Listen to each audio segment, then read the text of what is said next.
नमस्कार साथीहरू, 30 दिने होम सर्भर जर्नीको 15औं दिनमा तपाईँहरूलाई हार्दिक स्वागत छ। अघिल्लो दिनमा हामीले होम सर्भरमा जेङ्गोको आधारभूत विवरणहरू सिक्यौँ। यो एउटा सामान्य वेब एप्लिकेसन पनि बनायौँ। आज हामी जेङ्गोको अझ महत्त्वपूर्ण र शक्तिशाली कन्सेप्ट सिक्दैछौँ, टेम्प्लेट इनहेरिटेन्स। तपाईँले सायद सोच्नु भएको होला, हरेक वेब पेज उस्तै देखिने हेडर, फुटर, साइडबार लाई पटक पटक किन लेख्ने हो? यही समस्या सबभन्दा उत्तम माध्यम हो टेम्प्लेट इनहेरिटेन्स। यसले हाम्रो कोडलाई सफा र पुनः प्रयोग गर्ने मिल्ने, रियुजेबल र मेन्टेनेबल बनाउँछ। आजको यस अध्ययनमा हामी निम्न कुरा सिक्नेछौँ। टेम्प्लेट इनहेरिटेन्स के हो, यसको अवधारणा र कसरी काम गर्छ भन्ने विस्तृत जानकारी। बेस टेम्प्लेट कसरी बनाउने? हाम्रो वेबसाइटको संरचना कमन स्ट्रक्चर भएको एउटा मास्टर टेम्प्लेट तयार गर्नेछौँ।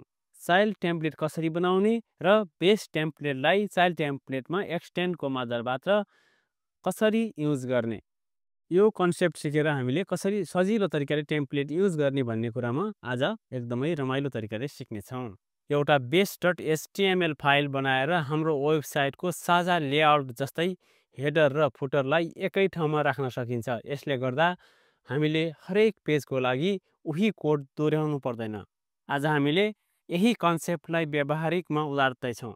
यहाँ हेर्नुहोस्, हामीले यो प्रोजेक्टको संरचना फाइल स्ट्रक्चर, यो हाम्रो फाइल स्ट्रक्चर हो। यसलाई हामी कसरी गर्ने भन्ने कुरा बुझौँ। सबैभन्दा पहिले हाम्रो होम सर्भर भन्ने मुख्य एप छ। यो एप मेन एप हो। यसले हाम्रो टेम्प्लेट्स र स्ट्याटिक्स भन्ने दुईवटा फोल्डर बनाएका छौँ। टेम्प्लेट फोल्डरभित्र base.html फाइल छ। यो नै हाम्रो मास्टर टेम्प्लेट हो। हाम्रो वेबसाइटको मुख्य संरचना, नेभिगेसन बार र फुटर र अन्य कुराहरूको साझा कुराहरू एउटै ठाउँमा लेखिएको हुन्छ। यो चाहिँ यही मेन base.html मा लेखिएको हुन्छ। अब स्ट्याटिक फोल्डर हेरौँ। यहाँ हाम्रो प्रोजेक्टको लागि चाहिने ग्लोबल स्ट्याटिक्स फाइलहरू जस्तै CSS र जाभास्क्रिप्ट राखिएको छ।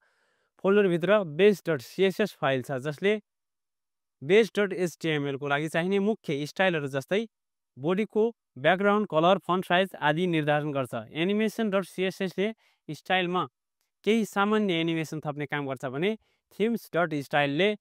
themes.css ले यो लाइट मोड अथवा डार्क मोड थिमहरूको हामीले बनाएका थियौँ, हिजो पनि हेरेका थियौँ, यसको व्यवस्थापन गर्ने गर्छ। त्यसै गरी JS फोल्डरभित्र ड्रपडाउन.js ले ड्रपडाउन गर्ने काम गर्छ, मेनुलाई ड्रपडाउन गर्ने काम गर्छ भने यहाँ message.js ले जेङ्गोबाट आउने मेसेजहरूलाई। अब हाम्रो दोस्रो एप्लिकेसन छ एप्लायन्सेस। यो एप्लायन्सेसलाई पनि हामीले पार्टिसन गरेर अलग अलगै फाइलहरू बनाउँ, होइन त? यो एप हाम्रो घरको मुख्य एप्लिकेसनहरू, एप्लायन्सेस डिभाइसहरूलाई व्यवस्थापन गर्न बनाइएको हो। हामीले base.html लाई बनाएको फाइललाई एक्सटेन्ड गर्छौँ। यसको मतलब base.html मा भएको हेडर फुटरहरू यहाँनिर आउँछ र यसैको अनुसार बिचको भाग चाहिँ हामीले यसमा देखाउँछौँ। र एप्लायन्सेस एपको आफ्नै स्ट्याटिक फोल्डर पनि छ अर्को। यहाँनिर हामीले अर्कै स्ट्याटिक फोल्डर बनाएका छौँ। यसलाई चाहिने खालको छुट्टै स्ट्याटिकहरू जस्तै यहाँनिर CSS भित्र device.css र JS भित्र device.js छ। यसले यसको जाभास्क्रिप्टहरू पनि यहाँनिर लेखिएको छ। हामीले बनाएको CSS र JS फाइलहरू ब्राउजरमा देखिनको लागि हामीले जेङ्गोलाई फाइलहरू कहाँ छन् भनेर बताउनु पर्ने हुन्छ। यो काम हामी होम सर्भर मेन प्रोजेक्टको setting.py मा गर्छौँ। यो सुरुको लाइनमा स्ट्याटिक अन्डरस्कोर URL, यो एकदमै इजी छ। यसले ब्राउजरलाई हाम्रो स्ट्याटिक फाइलहरू कुन URL र पाथमा उपलब्ध छ भनेर बताउँछ। जब हाम्रो वेब पेजले base.css फाइल खोज्छ, ब्राउजरले वास्तवमा हाम्रो डोमेन /static/css/base.css जस्तो URL मा खोज्ने गर्दछ। अब आउँछ सबभन्दा महत्त्वपूर्ण सेटिङ, स्ट्याटिक फाइल्स_dirs। यो एउटा पाइथन लाइन हो जसले ज्याङ्गोलाई डेभलपमेन्टको समयमा स्ट्याटिक फाइलहरू कहाँ कहाँ खोज्ने भनेर निर्देशन गर्छ। यहाँ हेर्नुहोस्, हामीले पहिलो पाथ os.path.join ब्राकेट स्टार्ट गरेर base dir home server /statics दिएका छौँ। यसको मतलब हो ज्याङ्गो हाम्रो प्रोजेक्टको मुख्य होम सर्भर एप भित्रको स्ट्याटिक फोल्डरमा गएर यी फाइलहरू खोज भनेर भन्नु हो। यहाँ हाम्रो CSS base.css र themes.js जस्ता ग्लोबल फाइलहरू छन्।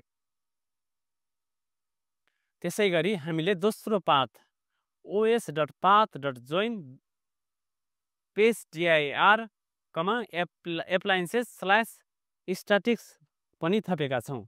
यसले ज्याङ्गोलाई बताउँछ कि एप्लायन्सेस एप भित्रको स्ट्याटिक फोल्डरमा पनि फाइलहरू खोज है। हाम्रो त्यहाँ device.css र device.js जस्ता एप विशेष फाइलहरू छन्। यसरी हामीले 3 जतिवटा एप बनायौँ, ती सबै एपको स्ट्याटिक फाइल र फोल्डर यहाँ थप्दै जान सक्छौँ।